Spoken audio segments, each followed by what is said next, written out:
What's up, people, and welcome back to the REVELSations Podcast. It's your boy Rev. Please subscribe, rate, and review wherever you get your podcast. Of course, I'm going to ask you to share this. We're doing great things here at the REVELSations Podcast. I have a new social media team leader. She is doing wonderfully well, so I appreciate her. Please subscribe, rate, and review, and get this thing going. So today, I recently finished interviewing a young man. His name is Santi Lopez. He is one of the brightest and sharpest young men I've ever met in my entire life. I interviewed him about people being young and like youthful in politics. I believe this dude is the future president of Colombia. This dude is he's just so bright and so sharp. And I want you to listen to what he has to say in his idea of being young and getting into politics. His idea of, being willing to not be so socially accepted now so he can be greater later in life. Of course, he's a teenager. His friends or his peer group, I should say, isn't necessarily into the things that he's into, but he says that's okay. He knows he's setting himself up for future success. So I want you to sit back, relax, enjoy this episode of the REVELSations Podcast. Please, again, subscribe, rate, review, share this, and we'll get to it. Let's hear from Santi Lopez. Yeah, the revelations now televised. A platform for you and I, and now look with full heart and clear eyes. Now, these are just my thoughts. Truth on how I feel on these topics I reveal. Please know my toll, I always keep it real. Can't face the word if you can't face facts. For your time, just open up your mind. That's it, just live, think big, now take that. With God in me, this here was made by design. Yeah, the revelation will be televised. REVELSations.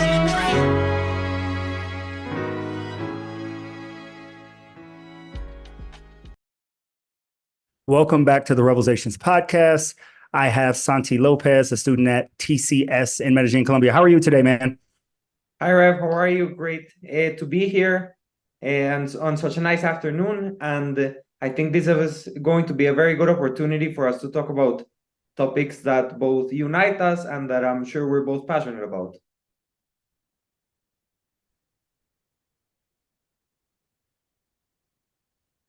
Absolutely. Santi, why don't you tell the people a little bit about yourself? Of course, we're on here to talk about young people in politics, but introduce yourself to the people a little bit so they can know a little bit about who they will be hearing from today. Perfect. So I'm an 11th grade student. I've always been very passionate about leadership and about understanding why things work the way they work and how these things or these systems that are in place are affecting our lives, are affecting the way we interact with other people, and the way that we eventually become successful or the way that we progress in life.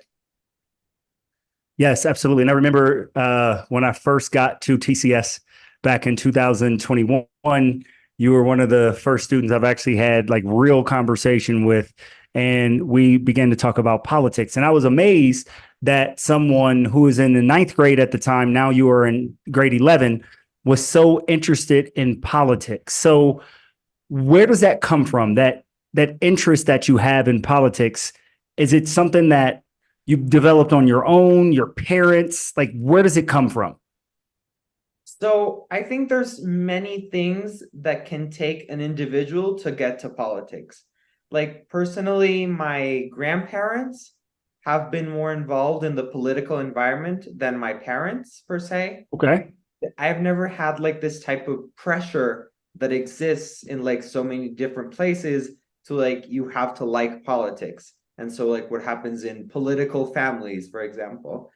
But I did have this influence of leadership, and I also happen to like academics and social, like the social area. And then also history comes in. And all of these things kind of like drive you to the conclusion that politics is not just electing a leader every 4 years. Politics is everything that happens with the economy, everything that happens with education. And all of this can be comprehended under politics. And so I eventually found that this was like the path I wanted to take in life. And so that's where I started involving myself with particular political parties, senators, former presidents. Okay. Well, we'll get into the senators and former presidents that you know, but as a young person, Mhm. can you say why it's important for young people to take an interest in politics? Because 99.9% of your classmates and all the people at your school don't care, and they basically repeat what their parents said at home. Like, they bring it to school, but they themselves don't have a mind for politics. How important is it for young people to get it and understand politics?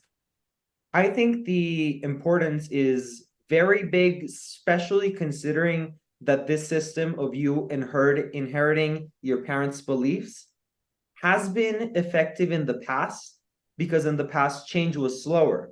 But we have come to a point in history Mhm. where change is quite constant.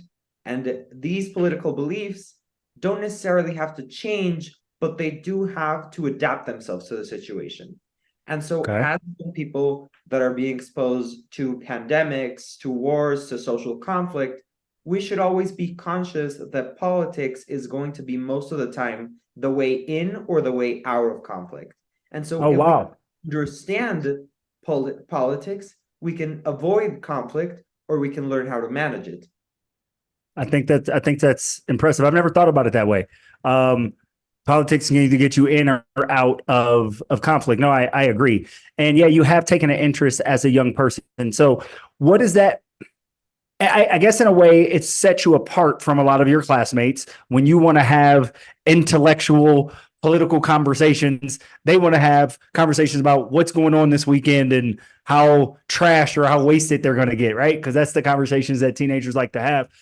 But so where does that political mindset take you in your, like, I know how you're involved in school because I've been your teacher. We have classes for those type of things. But in your personal life, how do you keep yourself interested or keep yourself involved in politics, even though you're not of legal age yet? So precisely what you're saying is the fact that makes me attractive in the realm of politics, because as you were saying, and I summarized that in saying that intellect had never in history been so unpopular as it is today. Being So intellectual before was the best trait a person could have.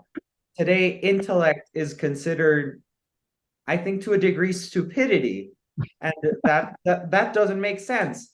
So a young person that values intellect and that understands politics is very valued in the political environment. So when I Mm, come into this political environment, bringing to the table this intellect, this knowledge, which I have built to the point, yes. does it does open doors that most of the time would not be open to a person of my age. That is so true. I think you are more future thinking than most of your constituents, right? It's a thing. Teenagers are myopic. It's not their fault. Myopic means they just think about the now. It's not their fault. It's a part of brain development. So how has your intellect, because you are a very intellectual and intelligent young man, and your interest in politics, how has that affected you socially amongst your peers? Mhm.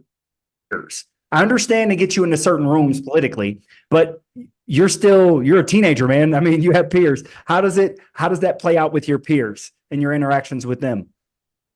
So in general, with my peers, I had always I had always made it clear that I was going to be different. But I always wanted for that difference to be positive. And so I Oh, think that wow. difference enriches. And so when it comes to that, I think most people have used difference as an excuse more as an opportunity. And so with difference, and you were talking about how people my age are just talking about getting wasted or what they're going to do this weekend. What happens eventually is that when a person with intellect, with certain political ability comes into the social aspect, there's going to be a differentiation that's not necessarily bad. And I think Mhm. that differentiation, I'm not necessarily the one with most friends or with the largest social group, but I think in the long run, that has been very beneficial. For example, today I was having a conversation with some alumni from the school. And so they were talking about why I like to join certain extracurricular clubs within the school. And so what I was saying is, because most of the time the people that are joining these groups are going to be people that they are eventually going to be a strategic relationship. And so Ah, developing these strategic relationships and being to eventually separate the people who are taking from you and the people who are enriching you is very important social skill. wow. Wow. No, so that is true. Politics is a lot about networking, who you know, knowing how to work a room, talk to people, and things of that nature. And that's really good. And you learn that as a young person. So while you're building friendships, you're also building networking opportunities. That's awesome. So you mentioned earlier that you've been in spaces where you've met senators and former presidents, and I am 42 years old, and I've never met a senator, a former president. I did meet the president of my what do you call it? The student council. That's about as far as I've gotten with a president in my lifetime. So talk to me about maybe not who you met, because we that might be sensitive information, but how you gain that access How I to got these there. great political figures. What was that? How I got there to that point. Yeah, how you got there. Yes. So it's interesting because I like to think that I have a lot of merit in that area. Why? Because most of the time when people in, like, I want to say like my people in my grade, for example, in my grade level, they will have, like, this is relatively common, as you know, Mhm. but most of them will get to this point of like meeting a senator or meeting a sitting president. They will only get to this point because of their parents or someone else that's opening Mhm. the way for them. But in Mhm. my case, through my social skills and through being able to talk to people, I have been able to open these doors for myself. And Wow. that's not necessarily something I've had to do, because I could have perfectly just called my grandparents and have them arrange a meeting for me. But I said, no, I want to like get this by myself and I want to enjoy this as my own triumph. And Mhm. through my talking with people, meeting with people, I eventually get to this point and I see it as a personal achievement. Of course. Of course. That's awesome. And have you been able to develop and maintain relationships with these political figures? Yes, like after the first time or two, like the first time I met a former president, it was a very stressful moment. It was scary. I could feel like my hands shaking. But then after you start developing a relationship with these people, and like they can also see which relationships are beneficial for them, it's important to keep that bond. And it has come to a point where I'm chatting with them, or I'm constantly talking on the phone with them.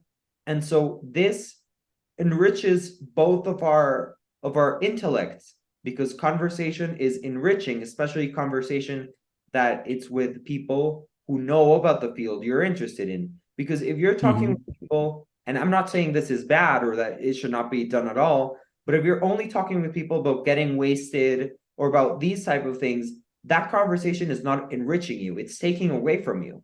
But when you get the opportunity to establish a relationship that is constantly giving from part to part, it's going to be very good, again, for both sides. Absolutely. And you said this what earlier, you said you wanted this to be your career path. So okay, I'm going to go back and I'm going to be young again. We're going to go back and I'm a freshman in high school. I'm ninth grade and I'm looking up to Santi, and you're going to help me follow the path of getting into politics.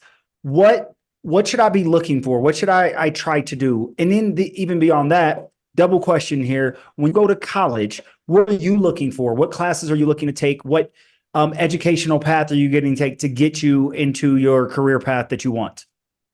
So first, like about the path that you said. So I think it's important to talk to people around you, but not necessarily people your same age.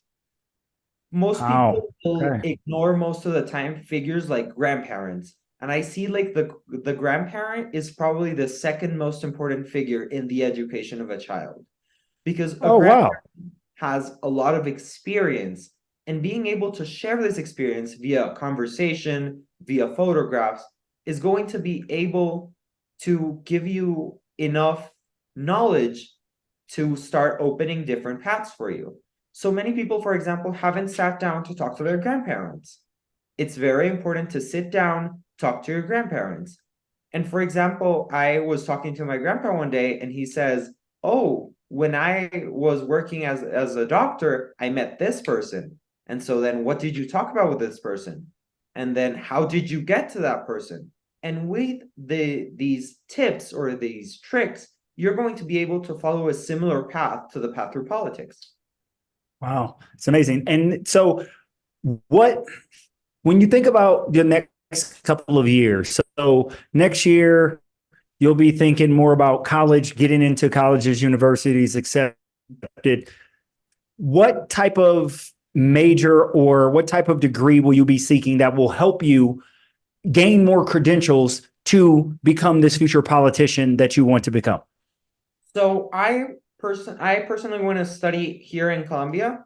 In Bogota are like the best universities in the field of law. So I want to study law in Bogota, but I wanted to be centered through studying the Constitution, because I think that the Constitution is a very important document, considering that it's a policy of state and not a policy of government.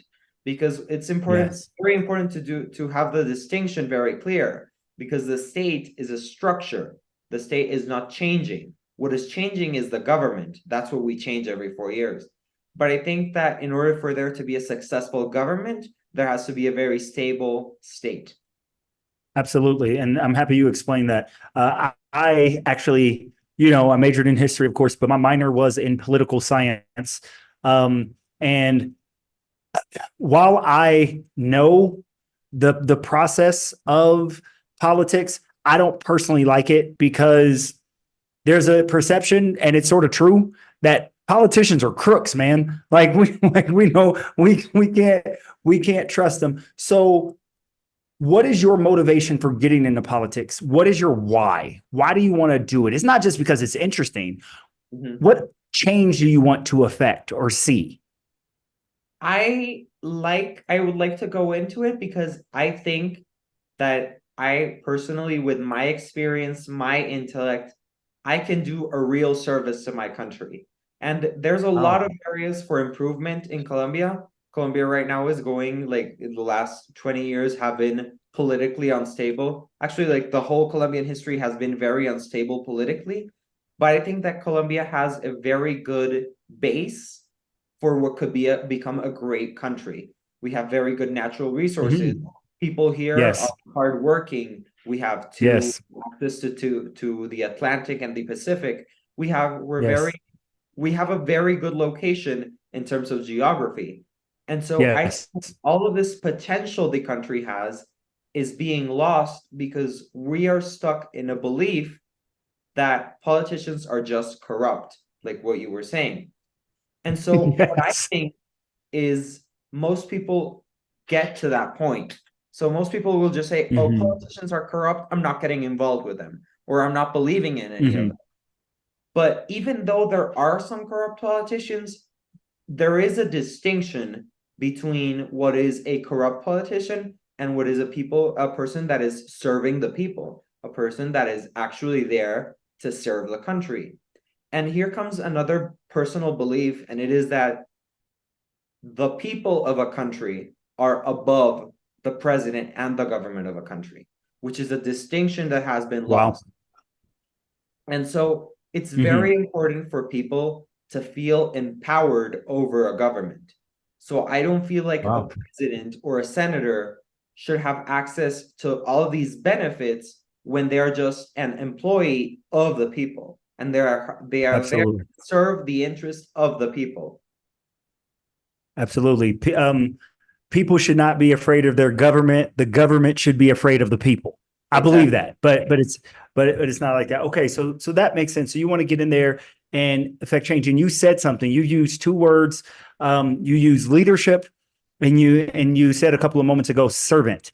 And I believe that's what people in leadership are. They should actually be the best servants.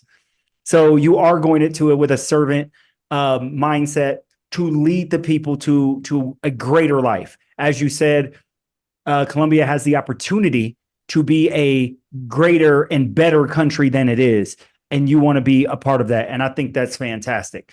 So there's these political things. It does bring about like some muddiness. There is some dirtiness in politics. So as you learn more, as you are in the rooms with these politicians, have you, and I'm not asking you to expose anything, please don't do that. But when you run into the dirtiness of politics and you have such a pure heart and a desire to make things right, how do you balance what you know is the dirtiness of politics into your love for politics anyway?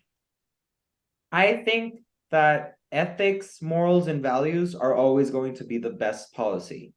And if you have a strong family structure behind you, and family, I'm not necessarily meaning that you need to have a mother, a father, a sister. You don't have to have all of this around you. But if you have a structure of firm family values behind you, you're going to be able to identify this when it comes up, because it does come up. And you're going to be able to avoid it because you can avoid it. The thing is that the temptation to make money at very little effort is very big. And like you Yes. even see that as a teacher. Like Yes. to be successful with the minimum effort is every day more common. Right. Absolutely. It is. There's a temptation to take the easy way out. And there's a idea that as one person, I'm not going to be able to change the system. The system is so strong, it's so corrupt or whatever, that I'm not going to be able to change it. So how do you keep the faith that you, as a pure-hearted, morally, ethically sound person, can walk into this terrible system? Well, the system itself may not be, I mean, the systems are bad, but the people are bad as well. So how do you keep the faith and say, you know what, I know I'm going into essentially a lion's den, but I won't be eaten by the crooks and the lions? How do you keep that faith? Because I believe that when a person is very firm with what they believe and very coherent and cohesive, I think that you can beat the system literally. You can literally beat the system if you have strong values, if you're not willing to negotiate your values, because values are not negotiable. Positions are, opinions are, values are not. And so I think that the love for country can get you to surpass the evils of the system. Wow. Okay. I like that. So we're gonna get into a little bit of ideology, governmental ideology. And so as a historian, I'm more historian than I am politician. So even though I have a minor in political science, that means it's the smaller part of my larger degree. I've always been the person that approach history and politics from the side of the oppressed. Okay. And I don't think that reform, then I'm going to give you some personal things. So I'm talking to a politician. You're a politician. I'm talking to you. And I would say, I don't think reform works. I don't think taking a system that is, because I believe oftentimes the system itself is bad. It's not just the people, it's the system. That's why the system perpetuates over and over again. The system promotes a certain type of people. The system leads to people being a little bit corrupt. So I would say, in order to fix the system, you would need to tear it all the way down and build a new system. I don't think that you can put lipstick on a pig. You know what that means? Like make it look better. So what do you say to people who are so frustrated that they would rather see the system crumble in a new system, like put in its place? What would you say to those type of people with that attitude? So as I was saying, the freedom is not a policy of the right or the left. Freedom is something that all individuals need to be successful. And there are many systems, as you're saying, that are right now with a focus of reducing individual freedoms. And so this system has to end. What I think society needs right now is small government systems that are representative but are small, that are not wasteful, and that are working for the people. And for example, this has happened with many senators, and I have seen it. People will come up to them like when we're walking around, and they will be like, "Hey, how many laws have you passed?" And then they're going to evaluate a politician's results based on how many laws they've passed. But people don't think the more laws there is, the less freedom there's going to be for them. And Right. so It's more what I restrictive. think is that right now the system needs to reevaluate all of its policies, because there are policies that we are implementing in Colombia right now that were passed in the Constitution of 1886 and that are still being used. Those policies have to be Right. over. And it's not necessarily because tradition is bad, because I think tradition can be beneficial to a point, but there is a division between what is traditional and what is constant in change. And politics is a moving being that is constant in change. Fair enough. No, that makes sense. I agree with you. More laws is more restrictive, and more restrictive leads to the frustration that the people have. They want to see change, but they don't necessarily know how. So before we go, I'm going to ask you like 2 or 3 more questions, and we'll get out of here. I believe, and I don't know, I don't remember your side of this, but I do remember the conversation we were having back when I was teaching you your 9th grade year. And we were talking about voting, and you remember our constitution, our new constitution project that we were doing, and I had you guys come up with 10 new laws and things.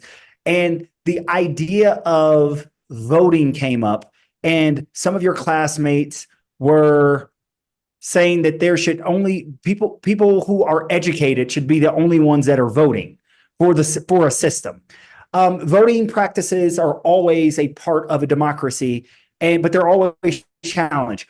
Are votes being stolen? Are people really being locked out of polling and things? Can you shed some light on the importance of people, everyday people, participating in politics with their vote? That is their power. Can you express how important you think voting is? Should it be restricted to only the educated, to only the landowners? Like, what do you think about voting? So I want to refer to this back to what I heard once from a Harvard professor that was talking about education. And he says, but like talking about children, if you treat them like adults, they will behave like adults. And so when it comes to voting, when you're giving to a person that feels separated from society, that feels, as you said, oppressed, when you're giving them the opportunity to vote, they're going to behave like a voter. And most of the times what happens with an election is there's going to be a winner and there's going to be a loser. But the people who voted for the loser don't understand that they also took the decision of choosing the new leader. They were also part of that decision. And that's the reason why there's a democratic system. A group of people decided that this is going to be the president. And the fact that you participated in that election already makes you a part of that government. And so the fact that you participate in that election and are a part of government means that you have a responsibility and civil duties, even though that person is not the person you voted for. And what's happening now is that people are not going to, for example, follow a mandate just because they didn't vote for that person. But that person is representing the collective of a society. Yes, absolutely. And people don't realize, they're like, democracy, true democracy, the majority rules. That's true. But true democracies protect the minorities, meaning they protect the people who did not vote. So just because you didn't vote for the current president or current leader, true democracies say that's okay. We're not going to kick you out the country or kill you because you didn't vote for the president or the person in leadership. So yeah, I think voting is very important. I think a part of the problem is most democracies run on a 2-party system, and people are fed up with both parties, the left and the right. Like they're fed up, and independents never get enough financial backing and push to make a real case, right? And I know it may sound terrible, and I would never tell somebody not to vote, but oftentimes voting for an independent is almost throwing your vote away because they're never really going to win, right? Like they're never like, so if you're voting for this independent, you are putting your voice out there and telling the government, I don't like the left or the right. I want to vote for this independent. But oftentimes that independent, well, I would say, I don't really remember an independent ever winning in any Democratic races that I know of personally. The only independent president the United States has had was George Washington. Right. Exactly. Yeah. Right. The first one. Absolutely. So what would be a lasting thing you would want the people to know about the importance of politics? This will be the last question I ask you today. If you had 2 minutes, somebody was like, hey, Santiago Lopez, you get 2 minutes to talk to the people about the importance of politics, young and old, does not matter. What would you say to them? So many times people will say, I'm not getting into politics because politics is very dirty. The problem is that whether you like it or not, politics is going to mess with your life. Whether for good or for bad, politics is going to be in your life. And it's better to understand how it works and be subject to these changes and be part of these changes than not knowing how it works and being a subject of a system. And so the problem is that when most people don't know about politics, they're also not conscious about the moment when they start losing individual freedoms. And that's what happens when people become violent and people lose the sense of being in dissent and take it to a violent point of view. And that happens because people don't understand how politics works. And when they come to see their check, for example, and all of a sudden there's a huge charge for something and they don't know what it is. But if there was a minimal understanding of politics and of how the system works, this could be avoided easily. Absolutely. I agree. I think schools are doing you all, when I say you all, I mean students in general, a disservice with the way we teach politics in school, where politics are so feared to be spoken about. But I think we can teach politics without necessarily teaching policy or sides. Like you can just teach what politics are, how government systems run. Santi, man, I really appreciate this. I was definitely excited to get you on the podcast. I think you're one of the sharpest young people I've ever met in my entire life. I talk behind your back a little bit, but it's in a good way. I tell all the teachers who are willing to listen that we have the future president of Colombia in our school. I believe that wholeheartedly, man. I think, and when you make it, don't forget about Rev. I was your 9th grade history teacher that came in the middle of the school year and sort of saved the history department because it was going to hell that day. That year it was not going very well. So no, but I really appreciate you, man. I thank you so much for joining the REVELSations podcast. I believe in you. I really do. I respect you, and I know you're going to do well in life. Thank you for joining. Thank you.